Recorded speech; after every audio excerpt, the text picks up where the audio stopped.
So let's continue back from here. So let's discuss this eco discovery using goats to fight fires. So California has about 6,000 wildfires each year, and they are becoming increasingly expensive and dangerous to manage because many people are building homes and living in the fire vulnerable chaparrals. Yet the topography of chaparral is so steep that firefighters often cannot use mechanized equipment but must transport equipment to fires with helicopters. Afraid that prescribed burns will get out of control, local governments are increasingly trying an effective low tech method to reduce the fuel load. During the 6 months fire season, goats are clearing hills around the Oakland, Berkeley, Monterey, and Malibu. A herd of 350 goats can clear an entire acre of heavy brush in about a day, but their use entails advanced organization and support. Before goats can remove hazardous dry fuels from surrounding hillsides, botanists must fence off small trees and rare or endangered plants to keep the goats from eating those plants. Goats are confined with installed electric fencing, and they gathered typical goat herds typically use dogs to help herd the goats. Responsible management includes grazing the goats for the optimal amount of time, long enough to reduce the threat of fires, but not so long as to cause unnecessary erosion in the area. Goats are an excellent tool for the goats are an excellent tool for the fire management because they preferentially browse woody shrubs and thick undergrowth, exactly the fuel that causes disastrous fires that have occurred in the area after goats have browsed there are much easier to control.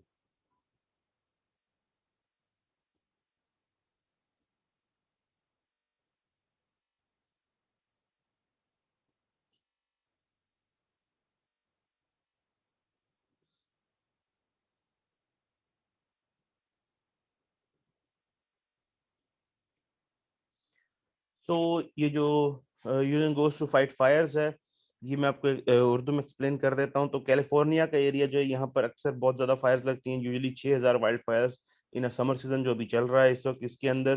तो इस fire को fight करना बहुत मुश्किल हो जाता है उनके जो लोग हैं वहां पर फायर फाइटर्स उनसे, क्योंकि एक तो बहुत स्टीप एरियाज हैं, ये बहुत स्टीप हिली एरिया है, वहां पर मैकेनाइज्ड इक्विपमेंट नहीं जाती, सिर्फ हेलीकॉप्टर के थ्रू वहां पर अपनी इक्विपमेंट पहुंचा सकते हैं। इसी तरह से अगर वो प्रिस्क्राइब्ड बर्न भी करते हैं, जो कि एक तरीका होता है कि जहां पर फायर है उससे आगे का थोड़ा सा एरिया क्लियर करके एक आग आगे लगा दी जाती है, ताकि जो आगे का फ्यूल है वो सारा बर्न हो जाए पहले ही, और जब फायर वहां तक पहुंचे तो खत्म हो जाए खुद ही। लेकिन ये भी वहां नहीं कर सकते क्योंकि इसके अंदर चांस होता है कि ये ज्यादा स्प्रेड हो जाए इस एरिया के अंदर स्पेशली। तो इस वजह से यहाँ पर उन्होंने एक लो टेक मेथड यूज किया है कि जो 6 महीने का उनका ड्राई सीजन है, फायर सीजन, उस दौरान वो ओकलैंड, बार्कले, मॉन्टरे और मलबू के साथ जो है तकरीबन 350 गोट्स के एक हर्ड, जैसे क्या है वो एग्जांपल दी हुई उन्होंने, 350 गोट्स का एक हर्ड तकरीबन एक दिन के अंदर जो है वो तकरीबन एकड़ जो होता है ना, एक एकड़ के ऊपर से हैवी बुशेस वगैरह को खत्म कर सकता है, जिसके ऊपर यूजुअली आग लग जाती है। तो लेकिन इसको भी बड़े तरीके से उनको ऑर्गेनाइज करना पड़ता है, बिकॉज जो गोट्स हैं उसका उनको ख्याल रखना पड़ता है कि वो फेंसिंग कर दें उस एरिया की। बॉटनिस्ट पहले जाते हैं उस एरिया के अंदर सर आई उस। Have a question. जी जी। सर ये क्या फॉरेस्ट में खुद से भी आग लग जाती है कि अगर कोई एम्बुश वगैरह ना हो उसके अलावा भी? Yes, that is very common. Bush वगैरह ना सर हो। अभी ये मार्गला हिल्स पर जो सीन हुआ है इसका आइडिया है आपको, क्या हुआ है? वो भी इसी वजह से हुआ है? नहीं, आपका जो क्वेश्चन है, need to get that clarified, कि बुशेस वगैरह ना हो तो भी खुद से आग लग जाती है, या फिर के what is the question? Sir मैं ये कह रहा हूँ कि फॉरेस्ट में जो जंगलात वगैरह होते हैं उसमें खुद से आग लग जाती है, लाइक अगर कोई स्पार्क ना हो। फॉर एग्जांपल एक तो ह्यूमन एरर होता है ना कि वहां कुछ ओके, आप ऐसा करें जिसकी वजह से आग फैल जाए, एक होता है खुद ठीक है। ब खुद आग लग जाना। Okay, yes, spontaneous combustion easily हो सकती है। एक बड़ा कॉमन कॉज इसका होता है लाइटनिंग स्ट्राइक, जिससे पुराने जमाने के अंदर फॉरेस्ट में आग लगी थी, जिससे कहा जाता है कि ह्यूमंस ने पहली बार फायर डिस्कवर की। तो लाइटनिंग स्ट्राइक से अक्सर ही फॉरेस्ट में आग लग जाती थी। तो ये जो कोल है आपके पास, ये कहाँ से आई आखिर? तब तो ह्यूमंस नहीं थे ना आग लगाने के लिए। तब भी जंगलों के अंदर फायर लगती थी, वो बर्नों के नीचे फिर दफन हो जाते थे, तो वही कोल आज आप निकाल के यूज करते हैं। सो एक्चुअली बड़ा इजी है गर्मियों के मौसम के अंदर, क्योंकि ड्राई होता है, बारिश हो नहीं रही होती, ड्राई पत्ते नीचे पड़े होते हैं, तो कोई भी हल्का सा सोच, क्योंकि इतनी ज्यादा ऊपर गर्मी हो जाती है कि कभी कभी सिर्फ उस गर्मी की वजह से एक स्पॉन्टेनियसली कंबस्टन हो जाती है। So there could be so many reasons. कोई एनिमल जा रहे हैं, उसकी वजह से कोई पत्थर लेट सपोज एक दूसरे के साथ टकरा गया, तो उससे स्पार्क जनरेट होगी, तो उससे आग लग गई। Because fuel is ready, dry leaves भरे पड़े हैं नीचे फ्लोर के ऊपर, एटमॉस्फेयर पूरा रेडी है, हवा अच्छी तेज चल रही होती है, और पूरा जो क्लाइमेट है वो इतना हॉट है कि एक जरा सी किसी चीज से भी आग बड़ी इजीली लग सकती है। कुछ ह्यूमंस कॉज्ड भी होती हैं, कुछ को नेचुरली भी लग जाती हैं बड़ी इजीली। एक आधी लाइटिंग स्ट्राइक उससे लग गई, कोई रॉक्स की आपस में स्ट्राइक हो गई उसकी वजह से लग गई, कोई लैंडस्लाइड हुई, दो चार रॉक्स आपस में स्लाइड की, उसमें स्पार्क जनरेट हो गई, उससे लग गई। इवन स्पॉन्टेनियस कंबस्शन हो जाती है ऑस्ट्रेलिया के अंदर यूजुअली, के जब आप देखते हैं कि बहुत टाइम से वो ड्राई है, उस एरिया में बारिश बहुत ज्यादा हुई नहीं है, बिल्कुल ड्राई लीव्स और श्रब सब रेडी हैं, तो गर्मी इतनी ज्यादा बढ़ जाती है कि उस गर्मी के बढ़ने की वजह से स्पॉन्टेनियसली चीजों को आग लग जाती है। इसका मैं आपको एक क्लू दे देता हूं कि अगर एक रूम के अंदर एक कॉर्नर के अंदर आग लगी है, ठीक है, एक कॉर्नर में एक सोफा या कुछ चीज पड़ी थी, उसको आग लग गई लेट सपोज, तो दूसरे कॉर्नर में पड़ी चीज को आग कैसे लगती है? वो इसी प्रिंसिपल पे लगती है कि वो जो आग होती है वो एयर को सक इन कर रही होती है। अगर उसको एयर का सोर्स मिल जाए तो बस फिर वो आग बढ़ती जाती है, और बढ़ के इतनी ज्यादा बढ़ जाती है कि उस रूम का टेम्परेचर इतना ज्यादा बढ़ जाता है कि ऑटोमेटिकली इस हाई टेम्परेचर के ऊपर जो दूसरी तरफ पड़ी हुई चीज है जिसके पास आग है भी नहीं, वहां भी आग लग जाती है, क्योंकि गर्मी इतनी ज्यादा हो जाती है। ओके। और ये मार्गला वाला आई हैव नो आइडिया, मैंने ना कोई न्यूज यस देखी सर। है, nor do I know this. ये रिसेंटली न्यूज चल रही है मार्गला हिल्स पर ना, वो तकरीबन परसों से स्टार्ट हुई हुई है। पहले कम थी लेकिन अब वो डिफरेंट एरिया पे बार बार स्टार्ट हो जाती है। वो पता नहीं वो कंट्रोल इनसे नहीं हो पा रहा राइट। अभी तक। वेल, नहीं पाकिस्तान हुआ का आप कुछ अच्छा। नहीं कह सकते कि जानबूझ के लगाई गई है क्लियर करने के लिए या खुद से लग गई है, लेकिन इस वक्त ग्लोबल जो क्लाइमेट चेंज है उसकी वजह से फायर जो है वो इंटेंसिफाई तो हुई हैं। हर साल पिछले साल से ज्यादा गर्म होता है, और यूजुअली हर साल ज्यादा फायर्स लगती हैं। इवन ऑस्ट्रेलिया के अंदर, कनाडा, इसके अंदर, अमेरिका के अंदर, अगेन यहाँ पर स्कैंडिनेवियन कंट्रीज के अंदर, तो अक्सर इन जगह पे आग लग जाती है इनके फॉरेस्ट के अंदर। कुछ ह्यूमन कॉज होती हैं, लेकिन वो फिर जब ह्यूमन ने लगाई और उसके बाद वो बढ़ गई, तो बस फिर वो बढ़ गई, तो फिर उसको कंट्रोल करना इम्पॉसिबल हो जाता है। ठीक है, तो ये प्लांट्स और इनको जो बॉटनिस्ट होते हैं वो जाकर इन छोटे प्लांट्स को, छोटे ट्रीज को, कोई एंडेंजर्ड स्पीशीज के प्लांट्स हैं उनको पहले फेंस ऑफ कर देते हैं, और उसके बाद गोट्स को लेकर जाते हैं। गोट्स सारी श्रब्स और इस तरह के जो फालतू के लीव्स वगैरह नीचे पड़े होते हैं इनको तकरीबन खत्म कर देती हैं, क्लियर कर देती हैं। और उसके अलावा उनको एक चीज और देखनी होती है कि कितनी देर गोट्स को ग्रेज करने दिया गया है, बिकॉज अगर गोट्स की ओवर ग्रेजिंग हो जाएगी तो फिर उससे इरोजन हो सकती है, क्योंकि सब कुछ खत्म हो गया तो अब और कुछ तो है नहीं, पीछे लैंड जो बचा वो इरोड हो जाएगा। इसलिए ओवर ग्रेज भी नहीं करने देते, एक रीजनेबल ग्रेजिंग करने देते हैं। इतना भी कम नहीं कि जी वो पत्ते शत्ते सारा कुछ वापस वहां पड़ा रह जाए और आग दोबारा लग जाए। और जस्ट इन केस आग लग भी जाती है कभी इसके बाद भी, तो वो बुझाना काफी इजी होता है कंपैरेटिवली। सो एक प्रॉब्लम जिसका सोल्यूशन शायद मिलियंस ऑफ डॉलर्स में मिलता है, एक बड़ा सिंपल सोल्यूशन उन्होंने गोट्स ली और उनको वहां पर वो ले जाते हैं। So that is a simple easy cheap solution. ये अगर आप गोट्स भी देखें तो ये तकरीबन आपकी जो यहाँ की माउंटेन गोट्स होती हैं, पहाड़ी इलाकों की, एक पर्टिकुलर टाइप की जिनकी बियर्ड सॉर्ट ऑफ होती है, ये उस टाइप की गोट्स हैं।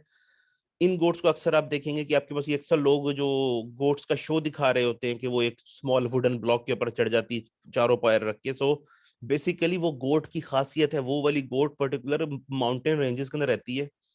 उस एरिया के अंदर वो तकरीबन सीधी चट्टाने होती हैं, पहाड़ होते हैं बिल्कुल, और उसके ऊपर छोटे छोटे रॉक्स के अंदर ना बस पाँव रखने की थोड़ी थोड़ी सी कहीं पर रॉक्स के दरमियान में जगह होती है, वहां पर वो अपना पाँव फंसाकर उसके ऊपर चल रही होती हैं। तो उनकी वहां पर वो हैबिट होती है कि अगर, और वहां पर तो उनकी लाइफ के ऊपर होती है कि अगर वहां से पाँव स्लिप हुआ तो बस नीचे जाकर फिर दिल डाई। तो उनको इसका बहुत अच्छा एक्सपीरियंस होता है ऊपर चढ़ने का, इस तरह की छोटी सी एरिया के ऊपर।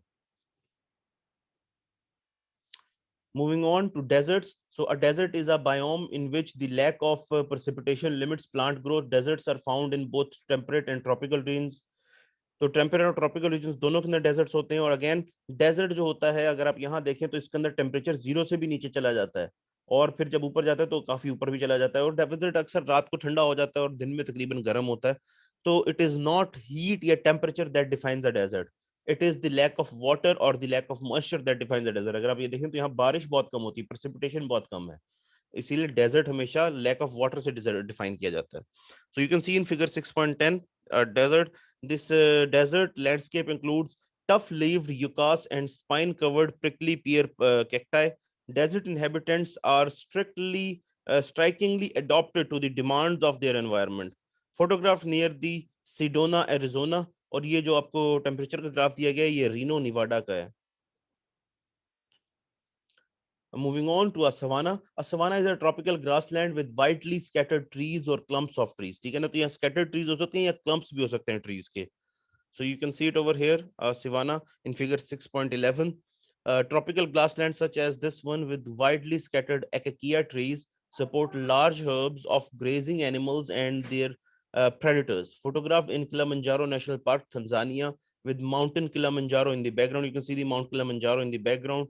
So ये grasslands होते हैं जहाँ पर एलिफेंट्स और इस तरह से डिफरेंट एनिमल्स हर्बीवोरस जो है वो रोम करते हैं अफ्रीका के अंदर। ये बड़ा पॉपुलर है, आपने अक्सर इसको देखा होगा जब अगर कोई नेशनल ज्योग्राफी की आप अफ्रीकन डॉक्यूमेंट्री देख रहे हो तो यहाँ पर जैसे जिराफ वगैरह है तो यहाँ पर लाइंस इसी के अंदर हिडन होता है और हंट कर रहा होता है। सो अगेन लाइन का जो कलर है वो ब्राउन गोल्डन ब्राउन, वो इसी की वजह से क्योंकि यहाँ पर वो इजिली हाइड हो सकता है।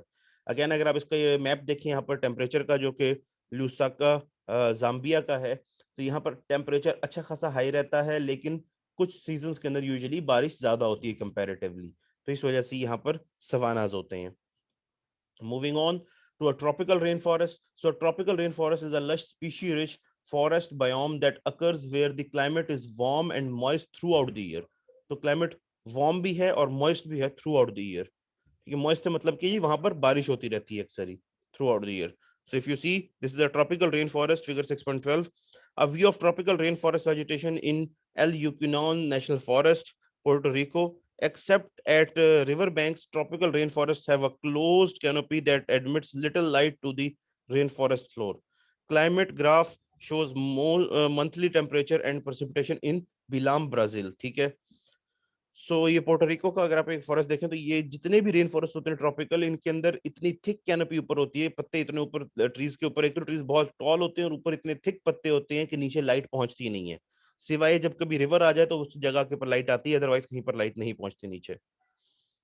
यू कैन सी दिस कि यहाँ पर बहुत हैवी रेन होती है थ्रू आउट द ईयर, तो थ्रू आउट द ईयर अच्छी खासी रेन होती रहती है और टेम्परेचर भी अच्छा खासा हाई रहता है।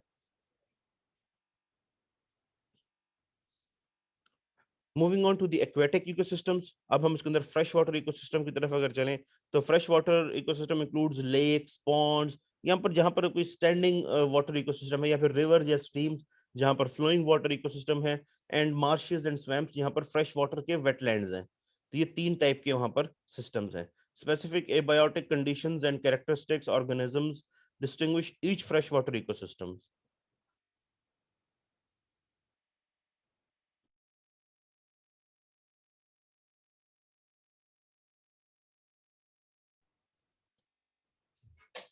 सो इसके अंदर जैसे कि स्टैंडिंग वाटर इकोसिस्टम हमने भी डिस्कस किया था, तो स्टैंडिंग वाटर इकोसिस्टम के अंदर एक बॉडी होती है फ्रेश वाटर की जो उससे लैंड ने सराउंड किया हुआ होता है, और यहाँ से पानी कहीं फ्लो नहीं करता, ये एक लेक या पाउंड टाइप बन जाता है। ठीक है ना, जैसे कि अमेरिका की ग्रेट लेक्स हैं, तो इस तरह की लेक्स हो जाती हैं ये जो जिनके अंदर पानी होता है, एक फ्रेश वाटर बॉडी होती है, इसमें से पानी कहीं फ्लो नहीं करता, जो लैंड से सराउंडेड होती है।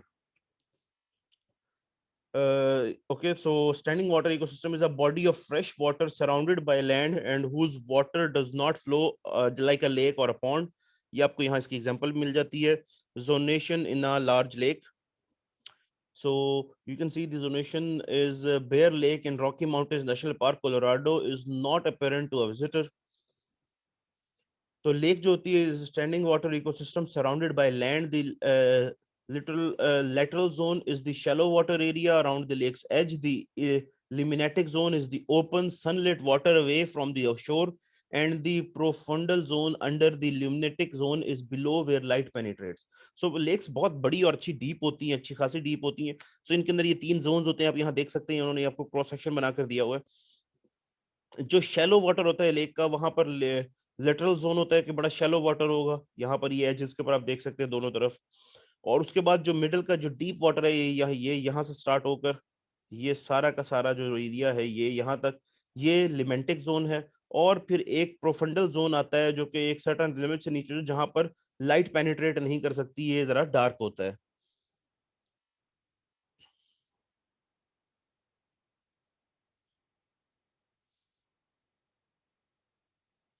Now the flowing water ecosystem, ये बेसिकली फ्रेश वाटर का इकोसिस्टम है, such as a river stream in which water flows in a current. So a fresh water ecosystem such as a river और a stream in which water flows in a current, कि यहाँ पर water move करता रहता है, current की form के अंदर मूव करता रहता है। For example you can see the features of a tropical river, कि एक ट्रॉपिकल रिवर कैसे आता है।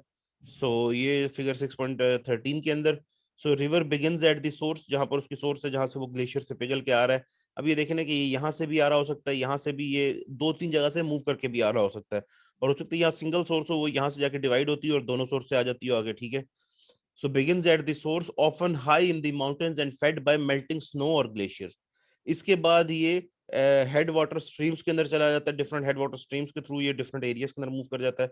हेड वाटर स्ट्रीम के ऊपर फ्लो डाउन स्ट्रीम स्टार्ट हो जाता है rapidly, often over rocks as ripples और ब्लफ्स एज वाटरफॉल्स, ठीक है ना। रॉक्स और रिपल्स के ऊपर से ब्लफ के तौर पे, वाटरफॉल के तौर पे यहाँ से पहाड़ों के ऊपर से नीचे आना शुरू होता है। अच्छा, इसके अंदर अब पावर आनी शुरू हो जाती है, रिपल्स करना शुरू कर देता है, डाउन स्ट्रीम रैपिडली जाना शुरू कर देता है। इसी तरह से अगर आप देखें तो ये वाटरफॉल आपके सामने एक आ रही होगी, कि यहाँ पर क्योंकि माउंटेन से जब ये ऊपर से नीचे आना शुरू करते हैं तो फिर ये वाटरफॉल्स बन जाती हैं इस तरह से। तो you can see this waterfall and you can see the rapids के, यहाँ पर जाकर जहाँ पर वो टर्न हो रहा होता है और इस तरह से वाटर के अंदर ये रैपिड्स बन जाते हैं कि वाटर बहुत ज्यादा चर्न हो रहा होता है। So along the way tributaries feed into the river adding to the flow. तो इस तरह से और ट्रिब्यूटरीज कहीं और से या इसी ग्लेशियर से और जो ट्रिब्यूटरीज आ रही होती हैं ऊपर से, वो आते आते रास्ते में इससे मिक्स हो जाती हैं। यू कैन सी कि यहाँ से छोटी छोटी ट्रिब्यूटरीज आकर इसके अंदर मिक्स हो रही हैं दो। इसके बाद द फ्लड प्लेन्स जो हैं वो आ जाते हैं in the relatively flat areas on either side of the river that is subject to flooding. तो ये वो फ्लड प्लेन्स होते हैं जो सब्जेक्ट टू फ्लडिंग होते हैं, जहां पर रिवर ऐसे मियंडर करता हुआ, अगर आप ये देखें तो ऐसे जिसे हम कहते हैं कि मियंडर करता हुआ ये रिवर इस तरह से जाके आगे सी के अंदर जाता है। तो ये मियंडर करता हुआ, क्योंकि लैंड है यहाँ पर वो नहीं है कि ऊपर से नीचे तक स्लोप आ रही हो, तो यहाँ पर ये मियंडर करता हुआ अपना रास्ता बनाता हुआ वाटर उस हिसाब से जा रहा हो। तो ये अक्सर अगर ज्यादा पानी आ जाए तो फ्लड हो जाते हैं एरियाज, ये वो एरियाज है जैसे कि एग्रीकल्चरल लैंड बेसिकली, जैसे कि नाइल का डेल्टा है पूरा, या नाइल का जो एरिया है। So bends called meanders from form as the river's course levels out as so that the river flows more slowly and winds from side to side। तो यहाँ अब रिवर का फ्लो भी स्लो हो जाता है और फिर ये वाइंड करता है साइड टू साइड। इस तरह से near the ocean the river may form a salt marsh where fresh water from the river and salt water from the ocean mix. तो ये एक सोल्टी मार्श बन जाता है जहां पर फ्रेश वाटर भी रिवर का आ रहा होता है और नमकहीन पानी समंदर का भी आके मिक्स हो रहा होता है। तो इस तरह का एक सॉल्टी मार्श एरिया बन जाता है जस्ट बिफोर द रिवर। और यहाँ से जाकर फिर इसके बाद एंड के ऊपर एक माउथ के ऊपर जाकर बिल्कुल ये रिवर के अंदर, सॉरी सी के अंदर ये पानी जाने लग जाता है रिवर का, जहां पर जाकर डेल्टा आ जाता है बेसिकली एक रिवर का। So delta is a fertile low-lying plain at the river's mouth that forms from sediments that the slow-moving river deposits as it empties into the ocean. So यहाँ पर बेसिकली ये sediment सारा river ने deposit किया होता है, जो कि वो समंदर में जाने से पहले पहले जो इतना उसका सेडिमेंट वो ऊपर से कैरी करके आ रहा था सारा, वो यहाँ इस डेल्टा के अंदर यूजुअली डिपॉजिट कर देता है। सो यू कैन सी ये जो एक रिवर है, aerial view of meanders in the Tambopata river in Peru. So you can see ये मियंडर करता हुआ रिवर यूं लैंड के ऊपर से, और ये फ्लड प्लेन्स हैं, यहाँ से ये मियंडर करता हुआ रिवर जा रहा है।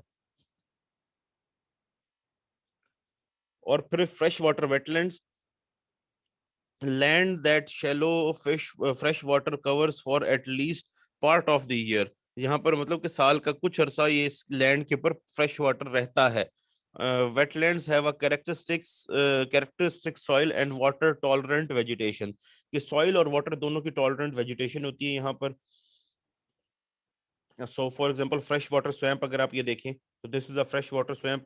इसी तरह से आपको ये डिफरेंट एरियाज मिलेगा। पाकिस्तान का अब आई थिंक काफी हद तक डिग्रेड भी हो चुका होगा, जो मुझे आखिरी याद है, सुंदरबन के जो जंगल हैं वहां पर ये एक्चुअली है मार्शेस, जहां पर इस तरह फ्रेश वाटर और सी वाटर मिलता है, और यहाँ पर टाइगर्स एक्चुअली रहते हैं। 6.14 के अंदर you can see the fresh water swamps are inland areas covered by water and dominated by trees such as bald cypress, photographed in the Lake Martin at the edge of Atchafalaya Basin, Louisiana, in the United States. So you can see these are the freshwater swamps.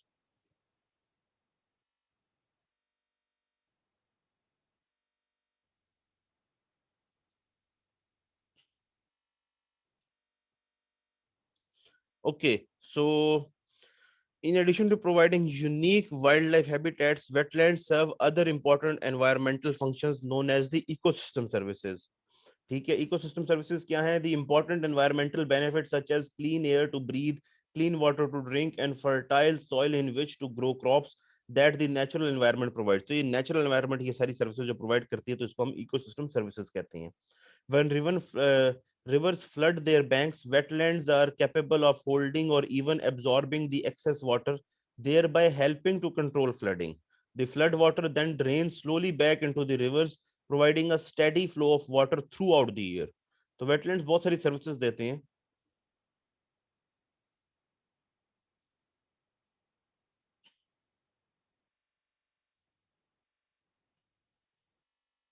Okay, moving on now, the brackish ecosystems estuaries. ठीक है, तो what is an estuary? A coastal body of water partially surrounded by land with access to the open ocean and a large supply of fresh water from a river. ठीक है, that is called an estuary. Coastal body होती है water की, लेकिन ये land से partially surrounded होती है, और इसके अंदर ओपन एक्सेस होती है, large supply of fresh water from a river, ये किसी एक सोर्स से, that is called an estuary.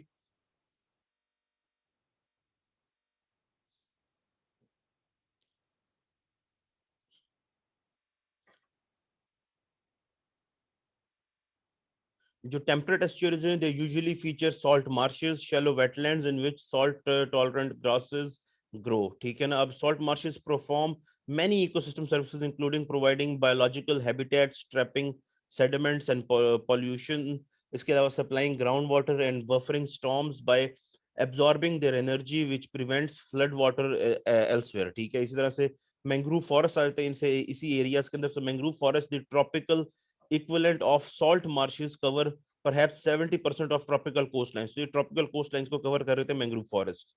Like salt marshes, mangrove forests provide valuable ecosystem services. Their interlocking roots are breeding grounds and nurseries for several commercially important fishes and shellfish, such as mullet, spotted sea turtle, crabs, and shrimps. Mangroves branches are nesting sites for many species of birds, such as pelicans, herons, egrets, and Rosetta spoonbills. Mangroves roots stabilize the submerged soil, thereby preventing coastal erosion and providing a barrier against the ocean during the storm. So you know उसको hold भी करते रहते हैं, जो you can say the sediment है। So you can see the estuaries in figure 6.15. So इस तरह की estuary होती है, या मैंग्रोव फॉरेस्ट होगा, इस तरह से एक estuary बनी हुई होगी। So a salt marsh along Okra Corke Harbor, outer banks, northern Carolina के अंदर है ये। ठीक है, ये सॉल्ट मार्श है यहाँ पर। इस तरह से mangrove forest in Rijang bay, Palau, Micronesia, Micronesia with an underwater view of the prop root system. Mangrove roots grow into the deeper water as well as into mud flats there that are exposed at low tide. Many animals live along the mangroves complex root system। तो इस root system के along भी बहुत सारे animals रहते हैं।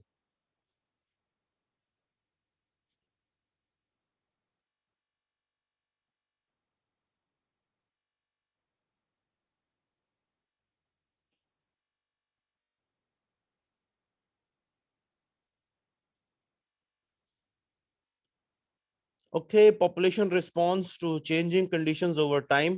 ठीक है, जिसे हम कहते हैं एवोल्यूशन। सो चार्ल्स डार्विन ने जो थ्योरी दी थी अपनी एवोल्यूशन की, the cumulative genetic changes in populations that occur during successive generations। बल्कि इसके लिए मैं एक नया आपको लिंक शेयर कर देता हूँ so that we can join it और उसके अंदर हम इसको कंटिन्यू करते हैं।